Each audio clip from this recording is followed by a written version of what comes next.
Charlotte and I met in College Station when I was a freshman at A&M and she was a high school senior.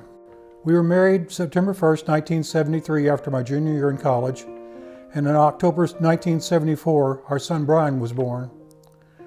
We were married for 42 years before her succumbing to pulmonary arterial hypertension that slowly caused her life to deteriorate over a 5-year period. She passed away 15 days after our 42nd anniversary. As I was about to finish my first year of Thanksgiving, Christmas, anniversaries without Charlotte, 5 weeks prior to her anniversary of her death, our 40-year-old son, who had suffered with severe fibromyalgia for 20 years, died from a heart attack in his sleep. So I began a second year of First at that point. While I recognized my life was nothing of Job-like proportions, I struggled with how Romans 8:28 was working in my life at that point. I joined Southland Baptist Church in February of 2017. I met Teri in Sunday school and choir. She seemed like a nice Christian lady, but both of us were less than 2 years out of dealing with the loss of our spouses. Besides, I was 10 years older than she was. By mid-2018, I had resigned myself to the fact that I'd probably be single the rest of my life. I began to see major similarities in our circumstances. Loss of spouses after long-term illnesses, and 40-year-old sons with severe illnesses as well. Several months later, she mentioned she had to sing at a funeral where her husband had attended and where his memorial service had been. She was having a hard time with that. I related to her I had a somewhat similar experience with my mother-in-law's funeral being in the same place as Charlotte's memorial service, and asked her if she'd like to go to dinner to talk about ways of trying to cope with this scenario. We had dinner at Cheddar's on October 25th, and both realized that this was the first time we'd had dinner with someone of the opposite sex that wasn't either church or work related. Both of us sat there wondering, was this something close to a date? It was an enjoyable evening for both of us. After dinner, I offered to go to the memorial service with her for moral support. So I guess to some extent that was our first date was probably at a funeral. After that, we began a steady stream of phone calls and emails, and at some point, though we'd known each other for about 2 years, but had only been seeing each other for about a month, I asked her to marry me. We were married May 15th, 2020, in the middle of the pandemic. Our lives have been incredibly joyful with only minor complications.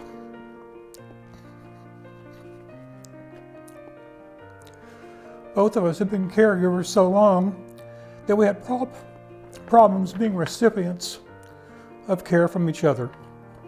We are fast approaching our second anniversary with only minor disagreements. We had almost 80 years of marriage between us when we got together, and the last 2 have been the beginning of an exceptional new life for what we are both thankful for. I dated Raymond Duever 4 years, all the way through high school.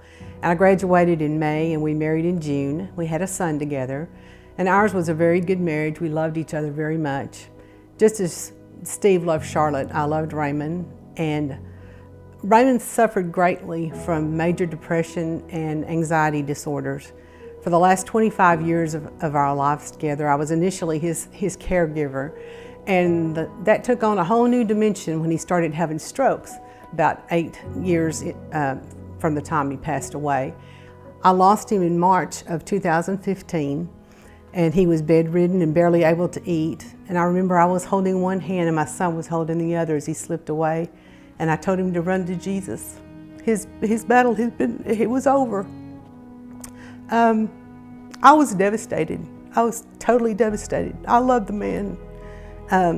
I fell asleep on a wet pillow very many nights. And I was no longer a caregiver, I was no longer a wife, and I felt like God had more in store for me. I felt like that I had more to give to someone else. Surely I wasn't meant to be alone the rest of my life. And I cried out to God for comfort.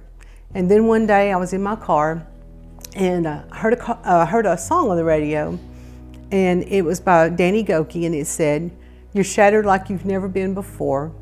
The life you knew in 1,000 pieces on the floor. tell your heart to beat again, close your eyes and breathe it in. And after that, my prayer life changed and God started working on my heart. No longer was I praying, God, just get me through the day. It was, God, help me look forward to what you have in store for me today. So I opened my eyes and I prompted my heart to beat again. And I started looking around. Along about that time, my mom asked me, she said, have you ever start thinking about dating again?